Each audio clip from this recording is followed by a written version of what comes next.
Ya, kita lanjutkan lagi. Dari gambar tadi, ini gambar yang ada di buku.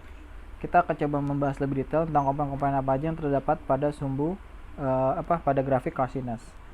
Yang pertama adalah unsur-unsur Y sama dengan sin X. Sebenarnya ini bukan Y sama dengan sin X ya. Ini saya ambil, saya coret, ini adalah Y. Sorry, terlalu tebal, saya tipiskan lagi. Y sama dengan cos X. Ya, Y sama dengan cos X. Maka kita lihat, yang pertama kita akan analisa secara perlahan. Yang pertama adalah domain.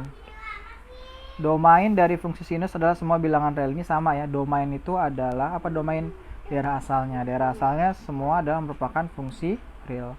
Kalau saya gambar di grafik, ini adalah fungsinya. Jadi semua bilangan real dapat membentuk grafik fungsi trigonometri cosinus. Kemudian selanjutnya adalah range. Range ini adalah, sebentar, dari fungsi sinus. Range itu adalah hasil. Kalau kita bicara tentang hasil, maka kita bicara tentang sumbu Y ya, acuannya ya, oke gitu. Range dari fungsi sinus adalah interval tertutup min 1, hasilnya min 1, dimana hasilnya adalah min 1 dan 1. Maksudnya bagaimana? Saya sudah jelaskan pada pertemuan lalu. Maksudnya nilai maksimal yang mungkin di sumbu Y ini hanya puncaknya berada pada sumbu, hanya pada nilai 1. Itu nggak mungkin nilainya misalnya 2, 3, itu nggak mungkin ya. Kalau untuk persamaan Y sama dengan cos X, ini saya gambar grafik kayak gini. Oke, ini 1. Itu 1. Yang 2 juga minimal ya min 1. Ya. Karena kita bilangnya adalah nilai maksimal. Ini nilai maksimalnya, ini nilai minimalnya. Oke, dibatasi. Jadi nggak mungkin namanya grafik Y sama dengan cos X itu melewati 1, itu nggak mungkin.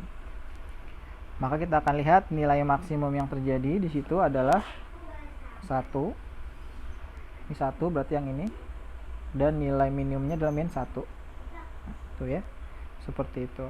Kemudian selanjutnya adalah fungsi sinus. Fungsi sinus merupakan fungsi cosinus ya. Fungsi cosinus merupakan fungsi periodik dengan periode 2pi. Sama ya, periodenya 2pi. Maksudnya periode 2pi apa Pak? Maksudnya adalah saya udah bilang bahwa ketika melewati jarak 2pi, dari sini ke sini adalah 2pi, maka bentuk gelombang akan kembali seperti semula. Ya. Jadi kalau misalnya dari 0 sampai 2pi bentuknya seperti ini, maka nanti ketika sudah melewati fase ini dia akan membentuk pola gelombang yang sama. Jadi gelombangnya seperti ini lagi. Itu kayak gitu ya. Terus kasar-kasarnya.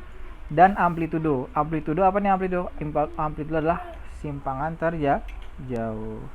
Ya, gimana kita bisa melihat nilai amplitudo tersebut? Kalau kita hitung dari tengah, kebetulan ini gampang, dari tengah ini pusat grafik, dan kita lihat amplitudonya dari 0 ini ke sini ke atas.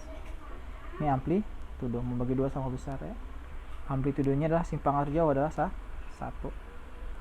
Ya, jadi kalau kita simpulkan bahwa sesungguhnya grafik sinus dan cosinus memiliki unsur yang sama. Ya, domain, range ya, maksimum, cuman yang bedanya apa? Bedanya adalah bentuk grafik. Kalau sinus dimulai dari 0 seperti ini, kalau cosinus dimulai dari atas. Itu yang jadi perbedaan. Kalau untuk fasenya sama semua ya, Nak. Seperti itu.